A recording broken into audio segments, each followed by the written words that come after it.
ओम शांति 22/4/2025 प्रातः मुरली बाप दादा मधुबन। मीठा बाबा कहते मीठे बच्चे यही समय तुम पाई अति मूल्यवान अटे। यही समय रे तुम्हें बाबांकर संपूर्ण सहयोगी हुआ। सहयोगी संतान माने ही उच्च पद पाई थांती। एही समय तुम पाई अति मूल्यवान अटे। एही समय रे तुमे बाबांकर संपूर्ण सहयोगी हुआ। सहयोगी संतान माने ही उच्च पद पाई थांती। प्रश्न बाबा पचारछंती, योग्य सेवाधारी संतान माने केउ भली बाहाना केबे हेले करिवे नाही। योग्य सेवाधारी संतान माने केउ भली बाहाना केबे हेले करिवे नाही। उत्तरे बाबा कहिले, योग्य सेवाधारी संतान माने एभली बाहाना केबे हेले करिवे नाही कि बाबा एठारे बहुत गरम हेउछि, बहुत ठंडा हेउछि, सेथिपाई आमे सेवा करि पारु नाही। जदि बा टिकिए गरम हेउछि बा ठंडा हेउछि तेबे भी एते कोमल हेबा उचित नुहे। एपरी कहिबा उचित नुहे जे आमे तो एहा सहन करि पारु नाहु, कारण एही दुख धामरे दुख सुख ठंडा गरम निंदा स्तुति सब किछि सहन करिबाको ही पड़िबो। एथिरे कोनोसी बाहान करिवार नाही। गीत अच्छी धीरज धर मनुआ। ओम शांति। एकथा पिलामाने ही जानिछंती जे सुख एवं दुख काहाकू कुहा जाउछि। एही जीवन रे सुख एवं दुख केबे मिलुछि एहाकू केवल तुमे ब्राह्मण माने ही पुरुषार्थर क्रम अनुसारे जानिछ। एहा हेउछि दुखर दुनिया। एठारे अल्प समय पाई दुख सुख स्तुति निंदा सब किछि सहन करिबाकू पड़ुछि। एबे एही सबुथिरु पारी हेबाकू पड़िबो। काहाकू अल्प गरम लागिले कहंती आमे ठंडारे रहिबु, तेबे पिलामानकू तो गरम अथवा ठंडारे मध्य सेवा करिबाकू ही हेबो ना। वर्तमान समय रे अल्प बहुत दुख मिलिले मध्य तुम पाई एहा किछि नुआ कथा नुहे। एहा तो दुखधाम अटे ना। एबे तुमको सुखधाम को जीवा पाई संपूर्ण पुरुषार्थ करिबाकू हेबो। एहा तो तुमर सबुठारु मूल्यवान समय। एथिरे बाहाना करि चलिबो नाही। बाबा योग्य सेवाधारी मानक निमते कहउछंती, जेउ माने सेवा करिबा जानि नाहंती सेमान तो कौनसी कामर नुहंती। एठाकू बाबा आसीछंती भारत को कौन सारा विश्व को सुख धाम करिबा पाई। तेणु ब्राह्मण संतान मानकू ही बाबांकर सहयोगी हेबाकू पड़िबो। बाबा आसीछंती तेणु तांको मतरे चलिबा उचित। जेउ भारत स्वर्ग थिला ताहा एबे नरक हुई जाइछि, ताकू पुणी स्वर्ग करिबाकू हेबो। एक कथा मध्य वर्तमान जना पड़ुछि। सत्य जुगरे एही पवित्र राजा मानकर राज्य थिला। सेमाने बहुत सुखी थिले, पुणी अपवित्र राजा हुई थांती। ईश्वर अर्थे दान पुण्य करिबा द्वारा तांकू मध्य शक्ति मिली थाए। एबे हेउछि प्रजा मानकर राज्य, किंतु एमाने कोनोसी भारतर सेवा करिवे नाही। भारत अथवा दुनियार सेवा तो एकमात्र बेहद्र बाबा ही करुछंती। एबे बाबा तुम मानकू कहउछंती, मधुर संतान माने एबे मोर सहयोगी हुओ। केते स्नेहर सहित बुझाउछंती, किंतु एकथा केवल देही अभिमानी पिला माने ही बुझुछंती। देह अभिमानी संतान माने कोन बा साहाଯ୍य करि पारिबे। କାହିଁକିନା ସେମାନେ ମାୟାର ଜଞ୍ଜିରରେ ବାନ୍ଧି ହୋଇ ରହିଛନ୍ତି। ଏବେ ବାବା ନିର୍ଦ୍ଦେଶ ଦେଇଛନ୍ତି କି ସମସ୍ତଙ୍କୁ ମାୟାର ଜଞ୍ଜିରରୁ ଏବଂ ଗୁରୁମାନଙ୍କ ଜଞ୍ଜିରରୁ ମୁକ୍ତ କର। ଏହା ହିଁ ତୁମର କର୍ତ୍ତବ୍ୟ ଅଟେ। ବାବା କହୁଛନ୍ତି ମୋର ଯିଏ ଭଲ ସହଯୋଗୀ ହେବେ ସେମାନେ ପଦ ମଧ୍ୟ ଉଚ୍ଚ ପାଇବେ। ବାବା ନିଜେ ସମ୍ମୁଖକୁ ଆସି କହୁଛନ୍ତି ମୁଁ ଯିଏ ଯେପରି ଅଟେ ସାଧାରଣ ହୋଇଥିବା କାରଣରୁ ମୋତେ ସମ୍ପୂର୍ଣ୍ଣ ରୂପେ ଜାଣିନାହାନ୍ତି। ବାବା ଆମକୁ ବିଶ୍ୱର ମାଲିକ କରୁଛନ୍ତି ଏକଥା କେହି ଜାଣିନାହାନ୍ତି। ଏହି ଲକ୍ଷ୍ମୀ ନାରାୟଣ ବିଶ୍ୱର ମାଲିକ ଥିଲେ ଏତେ କଥା ମଧ୍ୟ କାହାକୁ ଜଣାନାହିଁ। ଏବେ ତୁମେ ଜାଣୁଛ କିପରି ଏମାନେ ରାଜ୍ୟ ପାଇଥିଲେ ପୁଣି କିପରି ହରାଇଲେ। ବର୍ତ୍ତମାନ ମନୁଷ୍ୟମାନଙ୍କର ତ ବିଲକୁଲ ତୁଚ୍ଛ ବୁଦ୍ଧି ହୋଇଯାଇଛି। ଏବେ ବାବା ସମସ୍ତଙ୍କର ବୁଦ୍ଧିର ତାଲା ଖୋଲିବା ପାଇଁ ପଥର ବୁଦ୍ଧିରୁ ପାରସ ବୁଦ୍ଧି କରିବା ପାଇଁ ଆସିଛନ୍ତି। ବାବା କହୁଛନ୍ତି ଏବେ ସହଯୋଗୀ ହୁଅ।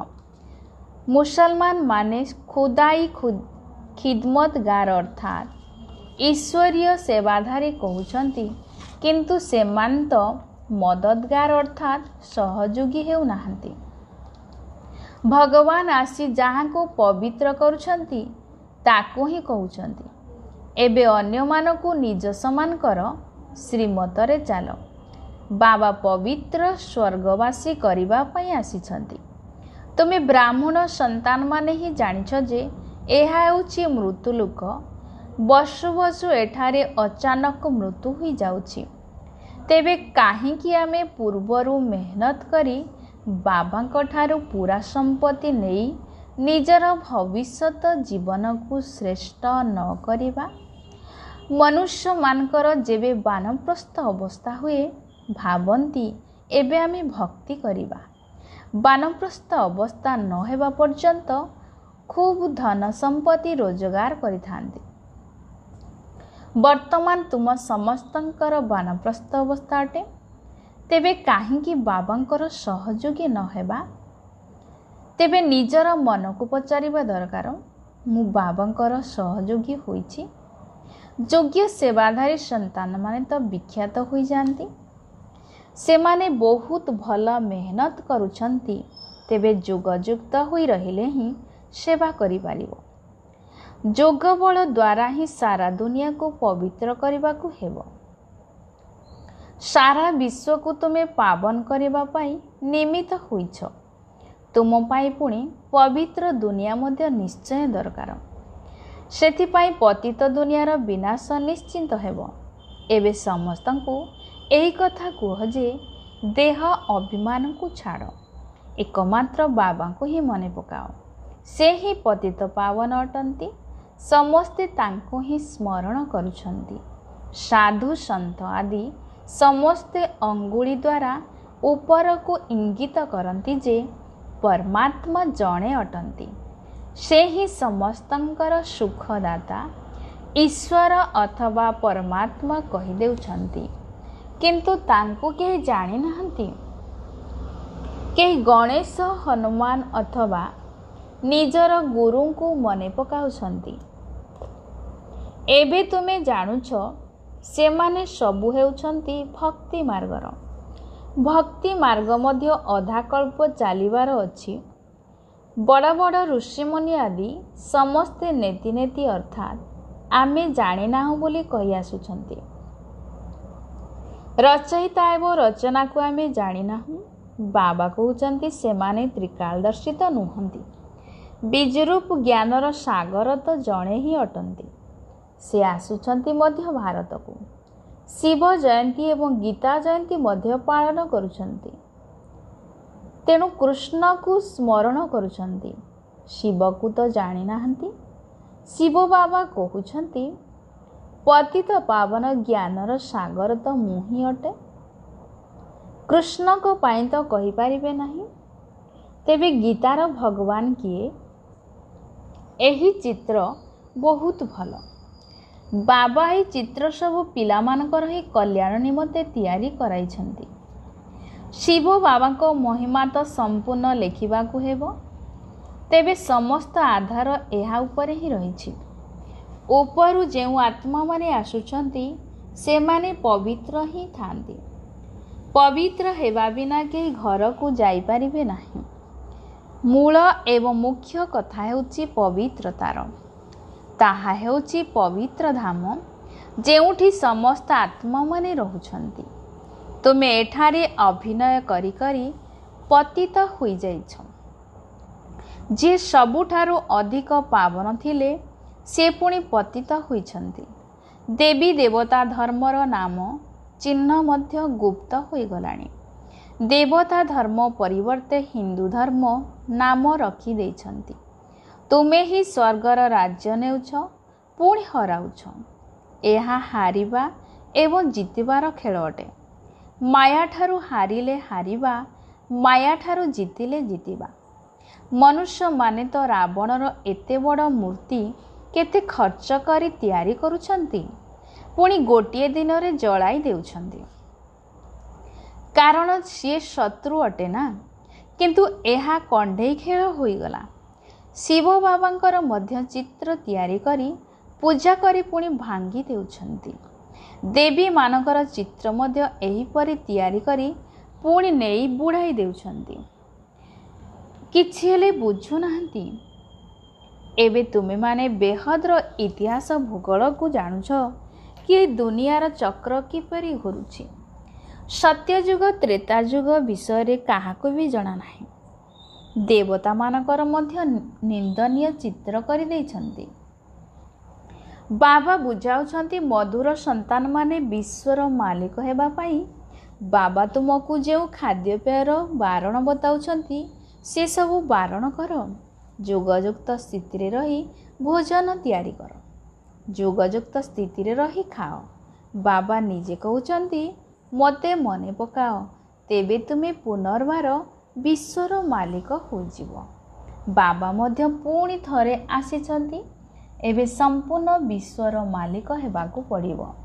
ଫଲୋ ଫାଦର ମଦର ଅର୍ଥାତ୍ ବ୍ରହ୍ମା ବାବା ଏବଂ ମମ୍ମାକୁ ଅନୁକରଣ କର। ତେବେ ମାତାଙ୍କ ବିନା କେବଳ ପିତା ତ ହୋଇପାରିବେ ନାହିଁ। ସନ୍ନ୍ୟାସୀମାନେ କହିଥାନ୍ତି ଯେ ଆମେ ସମସ୍ତେ ପିତା। ଆତ୍ମା ସୋ ପରମାତ୍ମା, ତାହା ସମ୍ପୂର୍ଣ୍ଣ ଭୁଲ ହୋଇଯାଉଛି। ଏଠାରେ ମାତା ପିତା ଉଭୟ ପୁରୁଷାର୍ଥ କରୁଛନ୍ତି। ଫଲୋ ମଦର ଫାଦର, ଏହି ଶବ୍ଦ ମଧ୍ୟ ଏହିଠାରେ ଅଛି। ଏବେ ତୁମେ ଜାଣୁଛ ଯେ ବିଶ୍ୱର ମାଲିକ ଥିଲେ, ପବିତ୍ର ଥିଲେ, ବର୍ତ୍ତମାନ ସେମାନେ ଅପବିତ୍ର ହୋଇଯାଇଛନ୍ତି।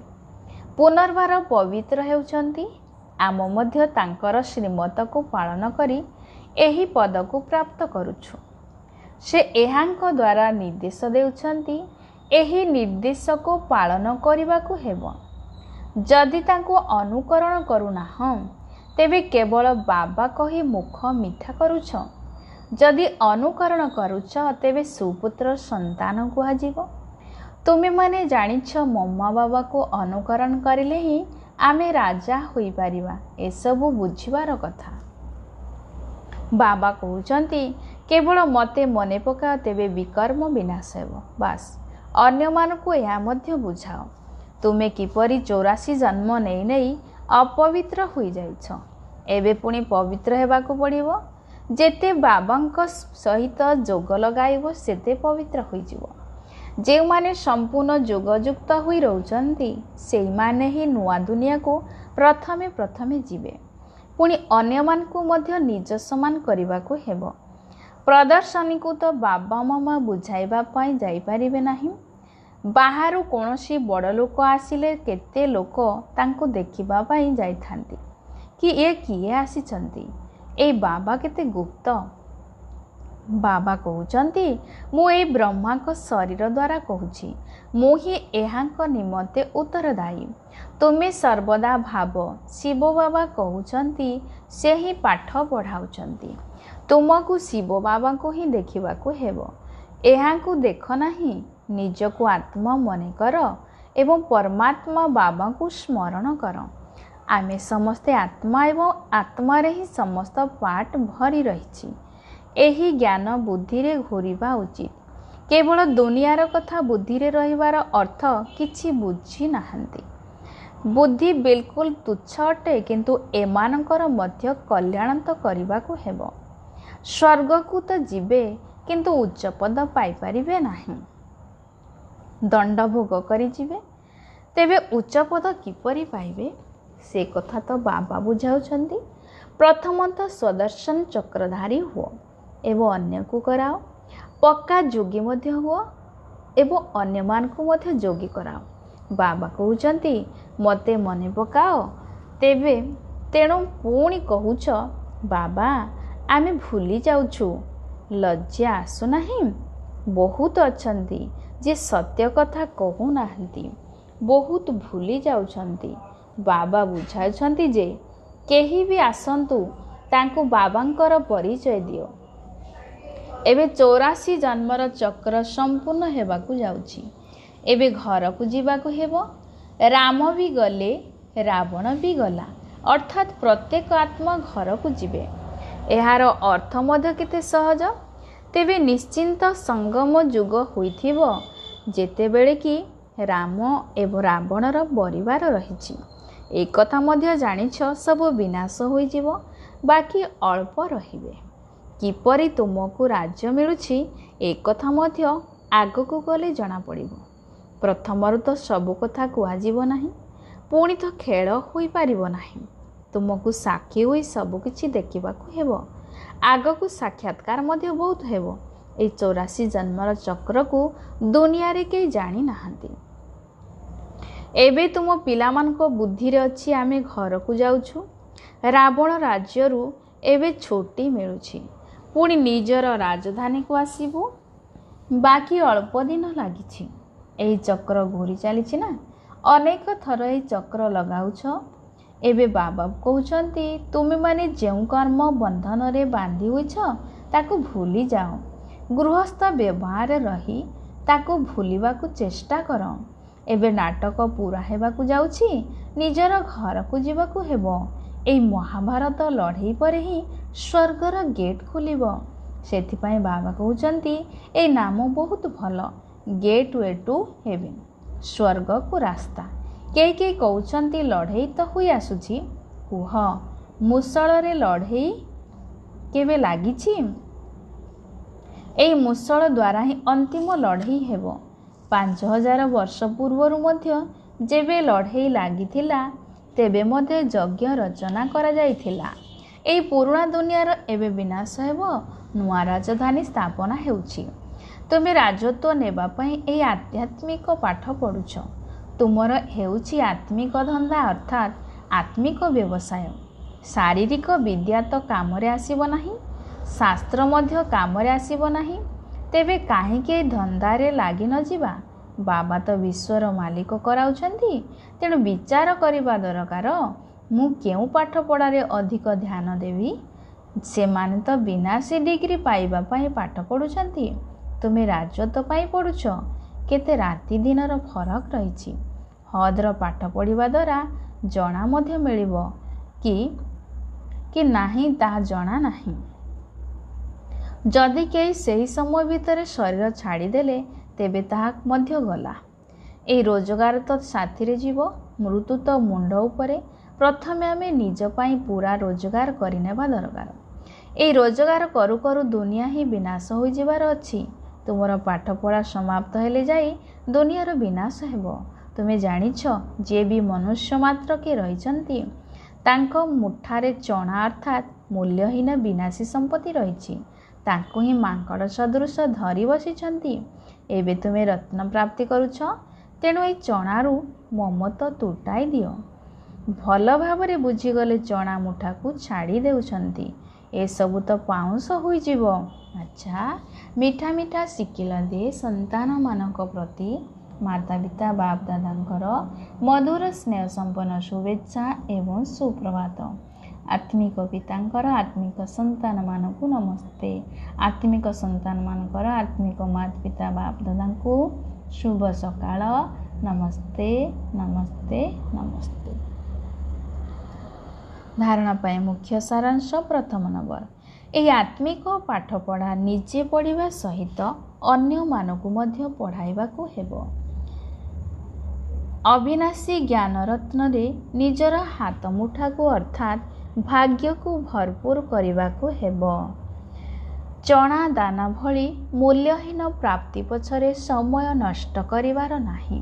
ଦ୍ୱିତୀୟ ପଏଣ୍ଟ, ବର୍ତ୍ତମାନ ଏହି ସୃଷ୍ଟି ନାଟକ ଶେଷ ହେବାକୁ ଯାଉଛି। ସେଥିପାଇଁ ନିଜକୁ ସମସ୍ତ କର୍ମବନ୍ଧନରୁ ମୁକ୍ତ କରିବାକୁ ହେବ। ନିଜେ ସ୍ୱଦର୍ଶନ ଚକ୍ରଧାରୀ ହେବା ସହିତ ଅନ୍ୟମାନଙ୍କୁ ମଧ୍ୟ କରାଇବାକୁ ହେବ। ଅଲୌକିକ ମାତାପିତାଙ୍କୁ ଅନୁକରଣ କରି ରାଜପଦର ଅଧିକାରୀ ହେବାକୁ ପଡ଼ିବ। ଆଜି ବରଦାତା ବାବାଙ୍କର ବରଦାନ ଅଛି, ନିଜର ସଂକଳ୍ପକୁ ମଧ୍ୟ ଚେକ୍ କରି ବ୍ୟର୍ଥର ଖାତାକୁ ସମାପ୍ତ କରୁଥିବା ଶ୍ରେଷ୍ଠ ସେବାଧାରୀ ହୁଅ। ନିଜର ସଂକଳ୍ପକୁ ମଧ୍ୟ ଚେକ୍ କରି ବ୍ୟର୍ଥର ଖାତାକୁ ସମାପ୍ତ କରୁଥିବା ଶ୍ରେଷ୍ଠ ସେବାଧାରୀ ହୁଅ। ବିସ୍ତାରେ ବାବା କହିଲେ, ଶ୍ରେଷ୍ଠ ସେବାଧାରୀ ସିଏ ଯାହାର ପ୍ରତ୍ୟେକ ସଂକଳ୍ପ ଶକ୍ତିଶାଳୀ ଅଟେ। ଗୋଟିଏ ବି ସଂକଳ୍ପ ଯେଉଁଠି ବି ବ୍ୟର୍ଥରେ ଯାଉନଥିବ। କାହିଁକି ନା ସେବାଧାରୀ ଅର୍ଥାତ୍ ବିଶ୍ୱରୂପୀ ମଞ୍ଚ ଉପରେ ଅଭିନୟ କରୁଥିବା ଅଭିନେତା। ସାରା ବିଶ୍ୱ ତୁମକୁ କପି କରୁଛି। ଯଦି ତୁମେ ଗୋଟିଏ ବି ସଂକଳ୍ପ ବ୍ୟର୍ଥ କରିଲ, ତେବେ କେବଳ ନିଜ ପ୍ରତି କରିଲ ନାହିଁ, କିନ୍ତୁ ଅନେକଙ୍କ ପାଇଁ ନିମିତ୍ତ ହୋଇଗଲ। ସେଥିପାଇଁ ଏବେ ବ୍ୟର୍ଥର ଖାତାକୁ ସମାପ୍ତ କରି ଶ୍ରେଷ୍ଠ ସେବାଧାରୀ ହୁଅ। ସ୍ଲୋଗାନ ବାବା କହିଲେ, ସେବାର ବାୟୁମଣ୍ଡଳ ସୃଷ୍ଟି କରିବା ସହିତ ବେହଦ୍ର ବୈରାଗ୍ୟ ବୃତ୍ତିର ବାୟୁମଣ୍ଡଳ ମଧ୍ୟ ସୃଷ୍ଟି କର। ସେବାର ବାୟୁମଣ୍ଡଳ ସୃଷ୍ଟି କରିବା ସହିତ ବେହଦ୍ର ବୈରାଗ୍ୟ ବୃତ୍ତିର ବାୟୁମଣ୍ଡଳ ମଧ୍ୟ ସୃଷ୍ଟି କର। ଆଚ୍ଛା, ଓମ୍ ଶାନ୍ତି।